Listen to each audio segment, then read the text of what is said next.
भोले जी और माता पार्वती जी के कमल चरणों में गोड़ छुके गोड़ लागतानी हमार प्रणाम स्वीकार होके। माँ जगदम्बा भवानी के कमल चरणों में गोड़ छुके गोड़ लागतानी हमार प्रणाम स्वीकार होके।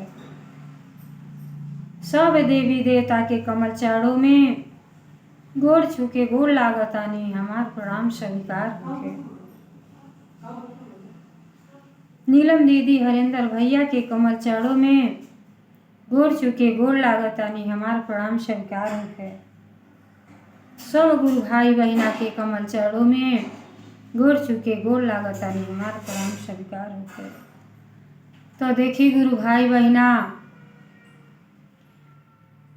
हम आप लोगन के भोले जी और माता पार्वती जी के बहुते सुंदर चर्चा लेके आल बानी और आप लोगन के बीच प्रस्तुत कर चाहतानी। तो देखी गुरु भाई बहना, बहुते सुंदर कथा बा।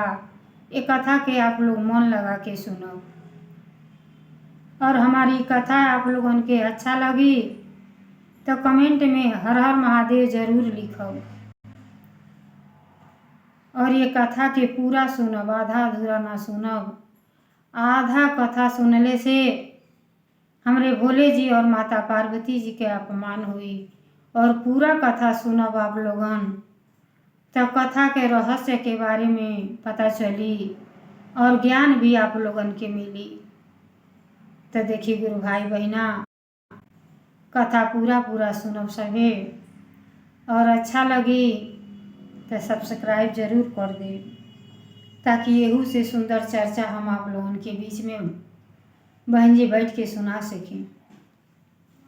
तो देखिए गुरु भाई बहना, एक गांव में एगो धोबी रहत रहना और उनकर बहुत छोटा सा परिवार रहल।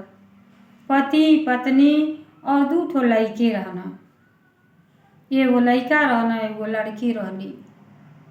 तो देखी गुरु भाई बहना, बरेठिन के तो कमाए धामे से फुर्सत ना मिले, लेकिन जौन बरेठा रहना उ शिव भक्त रहना। उ जब से होश संभाले रहना तब से यह उनके मन में हर हमेशा आवे कि हम मनुष्य के जन्म पौले बानी। 84 लाख योनि के बाद तो मनुष्य के जन्म मिलेला, तो हमें ये धरती पर आके आनंद उठाई और अपने भोले जी के गुणगान गाए और भक्ति भाव में लीन हो जाए।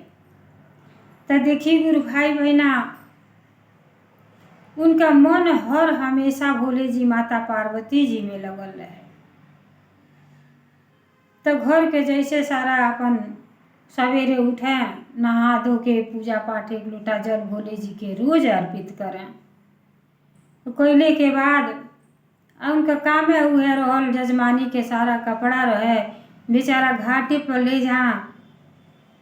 तब मने मने ही कहे कि भोले जी हमके अच्छा जन्म देली कि यही बहाना हम अपने भोले 3-4 घंटा घाटे पर काम भी करब और अपने पिताजी के नाम भी ले। वहाँ केहू रोक टोक ना लगाई।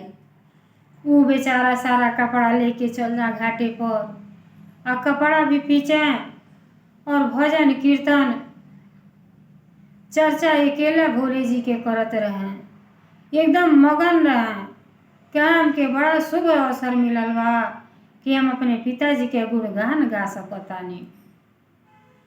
तो देखी गुरु भाई बहना, समय के बीतत देर ना लगेला।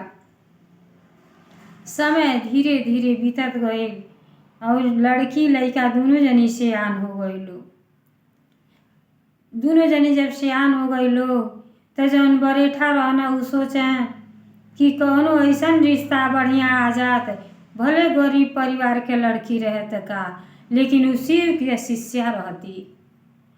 उनके यह मन में रहे कि हर जगह इतना शिव जी के भक्ति के गुणगान होला तो हमरे घरे उहे लक्ष्मी आती कि जौन शिव भक्त रहती, संस्कारी रहती, घर के माहौल बदल जात और आनंद खुशी से हमन के रहल जात। तो देखी गुरु भाई बहना, एक गरीब परिवार के वो बरेठा आई ना शादी करती तो संजुगात बरेठा भी घर ही रहना, बड़ा आदर सम्मान कैलें और कहलें कि देखी हम आपके घरे रिश्ता करती आयल बानी अपने लड़की के, लेकिन हम बहुत भाई हम आपके कुछ ना दे पाई, लेकिन जौन हमार लड़की बाड़ी उ शिव भक्त हई, सब गुड़ उनके आवेला, सब रउर काम धाम करिए, मान सम्मान से रहिए, सबकर सेवा भाव करिए, कबो शिकायत ना पैबा। बरेठा बहुते खुश भईना, कहना भोले जी तो हमार बतिये सुन लेनी, जैसन हम चाहत रहनी आ वैसे हमरे घर के लक्ष्मी आई हैं। अब बरेठा केहू से न पूछता न जाचता न, कौन है शादी पक्का बा, हमके धन दौलत से कौनो मोह, हमके वो परिवार चाहिए कि घर स्वर्ग बनी जा। तो देखी गुरु भाई बहिना, जे करे ऊपर भोले जी के दया हो जा, वो बड़ा धूमधाम से अपने लड़का के शादी कर। और जब पतो घरे अली तो जैसे सोचले रहना वैसे रहली, उनके कौनो काम बतही के ना पड़े, वो सारा काम जानत रहली, के करे प्रति का करे के चाही, वो सब उनके अंदर गुण रहल। सवेरे उठे और बहुत सुबह मुहूर्त में उठ के झाड़ू पोछा कह के आज पहले नहा धो के आरती पूजा की कलें, ओकरे बाद चाय नाश्ता बना के सबके लगे दे आवें।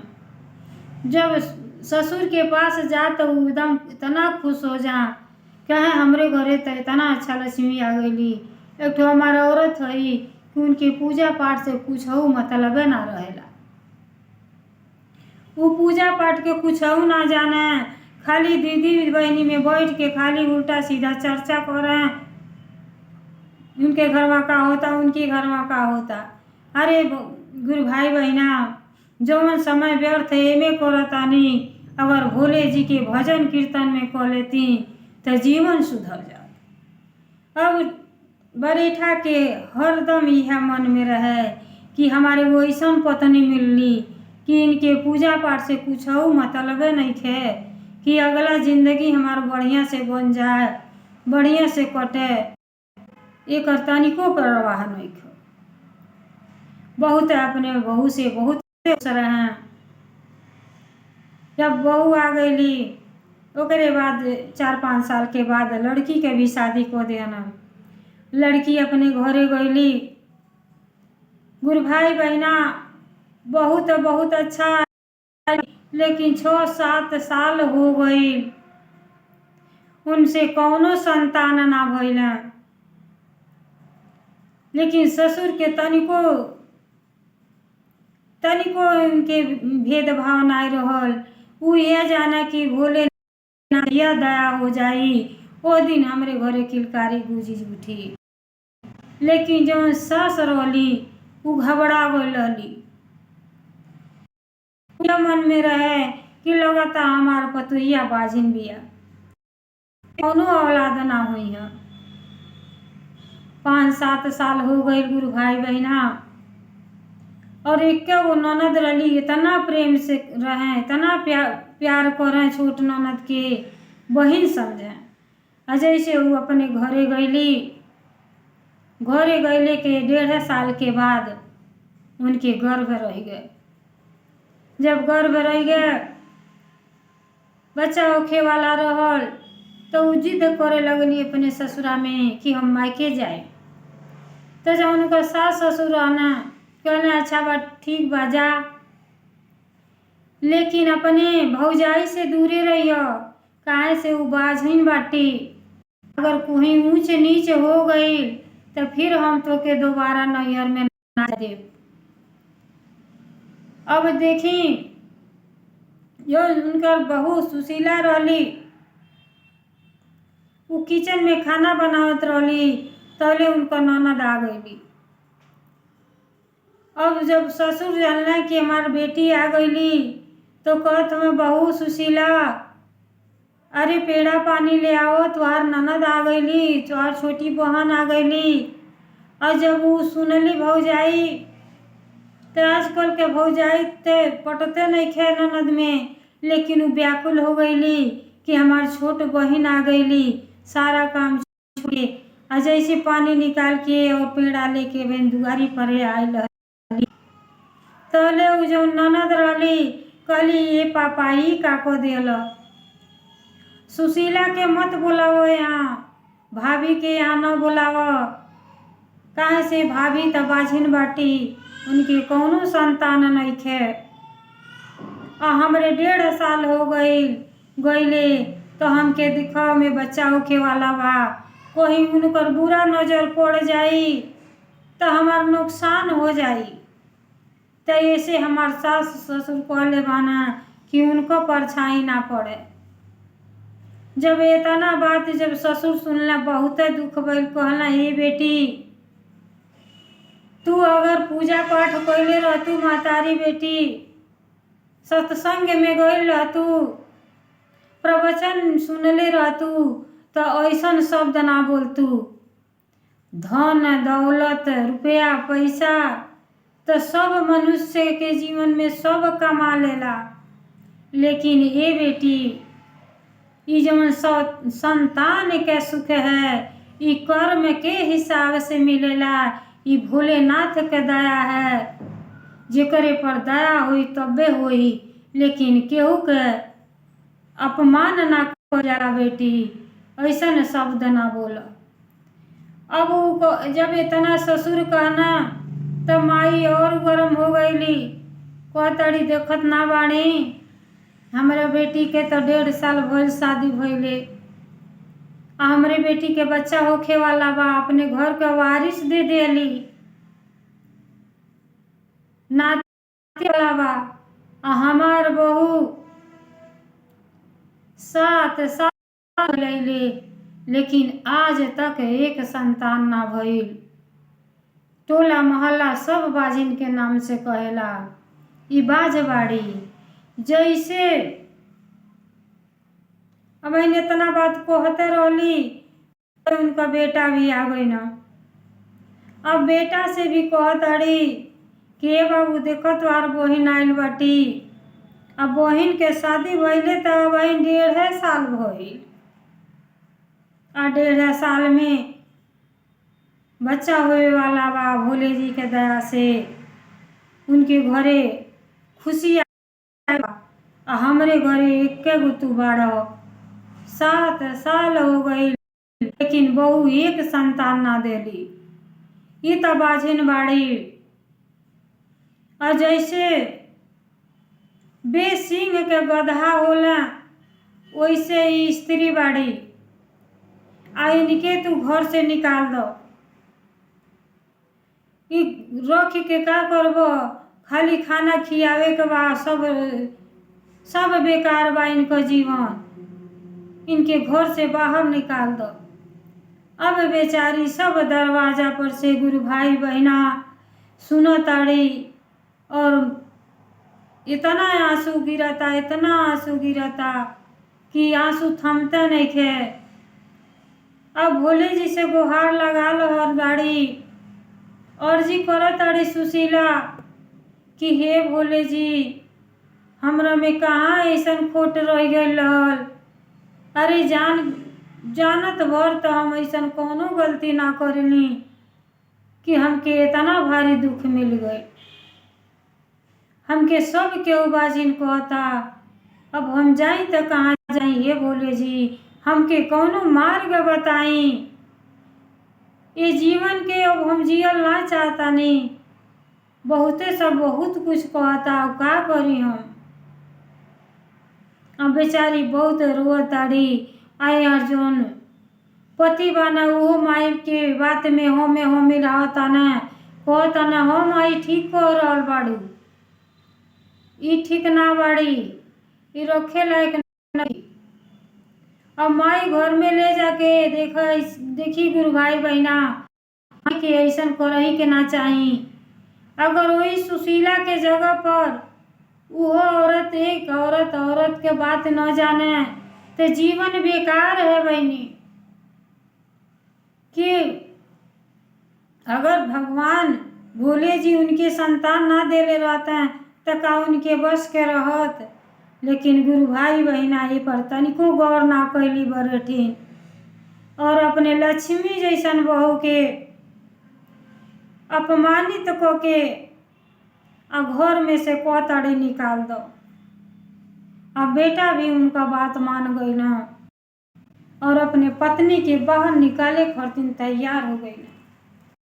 अब बरेठा जब से सुन ले बाना कि हमार पत्नी बाड़ी इतना गलत कदम उठाव रहल बाड़ी कि ऐसा लक्ष्मी के आगमन हमारे घर में भइल रहल, औलाद ना भइल त का करी, ना जानी हमारे ये में खोट रहल होई। ई कैसे जान गईली कि बहुए में कमी बा, शायद कि जानो बेटुए में कमी होखे। अब बरेठा अपने मन में तल उथल भइल बाना और फिर जाके अपने सुशीला बहू के समझावताना, कहताना बेटी तू धैर्य रखा बेटी, भगवान के घर में देर जरूर हो जाला बेटी, लेकिन अंधेर कबो ना होला। तू धैर्य रखा, भोले जी तुहार हर दुख भर ली हैं। लेकिन कितना हूँ ससुर समझा रहल बाड़ा गुरु भाई बहना, लेकिन सास इतना प्रताड़ित और पति को दिया लोग कि झूठा पकड़ के जैसे बरेठा गई ना कपड़ा खींचे घाटे पर। अभी लोग मौका निकाल लिया कि अब बाड़ा नहीं, इनके बचाव करे वाला केहू ना बा। बरेठा बेचारा चल गई ना कपड़ा धोए। तो देखी गुरु भाई बहना वो घर से ना जात रहली, सोचली कि नैहर अगर जाता नहीं तो हमार माई दादा गरीब बाना और सुनिए तो बहुत तकलीफ होई, तो हम आपन कष्ट अपने माई दादा के काहे दी। अब भोले जी से अर्जी लगा रहल बाटी, हे भोले जी हम का करी। और जैसे ससुर घर से बाहर जाता ना और बरेठी और उनका लड़का मिल के बहू के झूठा पकड़ के और प्रताड़ित को के घर में से लोग निकाल देता। अब बेचारी रोवत गई और रोवत गावत जाताड़ी, कहताड़ी हे भोले जी, हे माता पार्वती जी, हम जाई तो कहाँ जाई, हमार तो सब केहू हमसे नफरत करता, कुछ समझ में ना आवता, हमके कौनो मार्ग बताई। अब यह मन में विचार करत है या रोडे पर चलल जाते तो जानते हैं गुरु भाई बहना, जब मन विचलित रहेला सड़क भी ना सूझेला। अब जैसे सड़क पर चलत अड़ी वैसे अनाथ आश्रम के बस आगे आ जाता। अभी सोचा ताड़ी कि जाए दो, मौत हो जात तो बढ़िया रहत, जब घरे द्वार नाई बात रहब कहाँ, आ समाज में गईले सब धी करबे करी।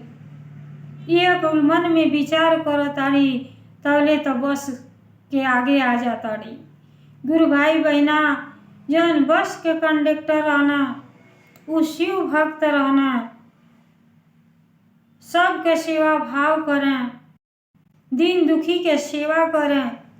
आ जैसे आगे स्त्री देखा मन घबरा गई, कैसे बेचारा ब्रेक मार के गाड़ी और उतरने कहना, बहन तो के का ऐसा संकट कि तू हमरे गाड़ी तरे आके मरल चाहताड़ू।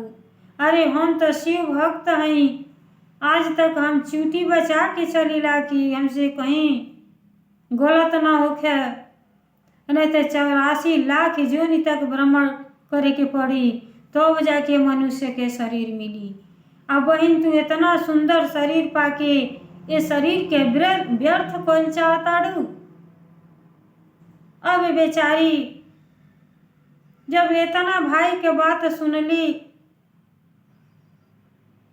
तो आंसू पोंछ के खड़ा हो गईली, कहली भाई आप तो ठीक है कहतानी, लेकिन हमारी दुनिया संसार में केहू ना बा। तो वही में एगो मैडम बैठल रहली अनाथ आश्रम के। ऊ उतरली, कहली अरे बहिन ऐसन गलती काहे खातिर कर ताड़ू, तुहार घर कहाँ बाटे, जहाँ कहता हमन के पहुँचा देतानी। कहली नहीं दीदी, हमार तो घर द्वार कुछ ना बा, सब लूट गए।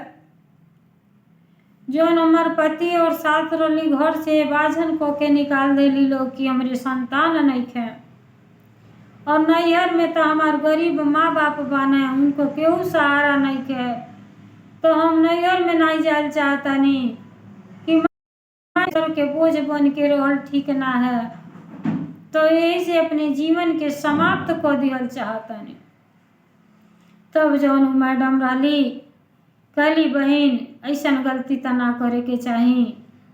तुहर जब केहू ना बा तो देख ये बस में, जौने बस से तू मरल चाहत रहलू है, ये बस में कम से कम 50 लड़के बाड़ा, सब अनाथ हमें के मारल हमें लड़के, केहू के माई ना बाड़ा, केहू के बाप ना बाड़ा, केहू रोड पे फेंक दिया ले जाके।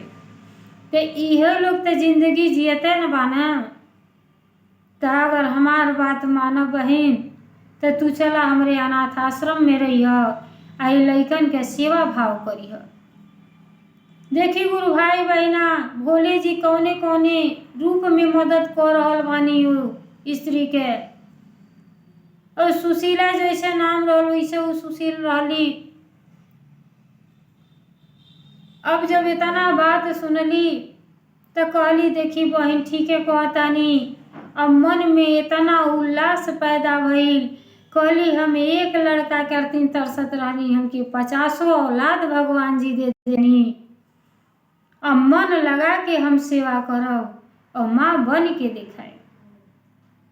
सारा पीछे के जितना दुख रहल बेचारी सब दुख के भुला देली। और सब दुख भुला के और अनाथ आश्रम में चल गईली। और जब अनाथ आश्रम में गईली तो शिव भक्त रह कैली, भोले जी से कहतरी आप धन्य हैं हे पिताजी, हमके तो इतना औलाद दे देनी कि हमार पूरा जीवन कुछ सोचे के अवसर ना मिली, खाली पुण्य ही पुण्य। बहुत बड़ा अवसर मिल गए पिताजी, आप धन्य बानी।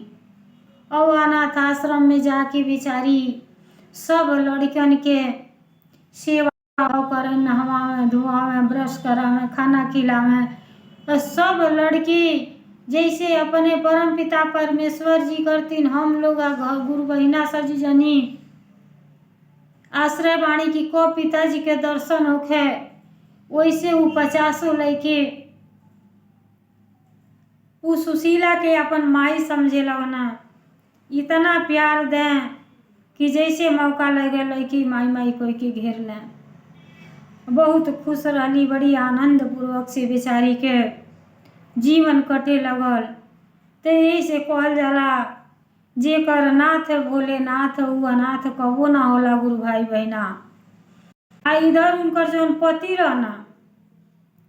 पति रहना दूसर शादी कर लेना। तो देखिए गुरु भाई बहना दूसर शादी जब को के लेना तो वो स्त्री से संतान ना होखे।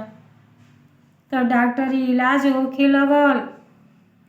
जब डॉक्टर के यहाँ गए लोग तो जब दोनों जनी के चेक भइल तो लड़के में गड़बड़ी निकल गई। अब डॉक्टर कहली कि औलाद के सुख तो इनके जीवन में बटले ना बा। जब ये तना बात दूसरी पत्नी सुनली तो वो अपने पति के छोड़ गई, अपने पति के छोड़ के चल गई।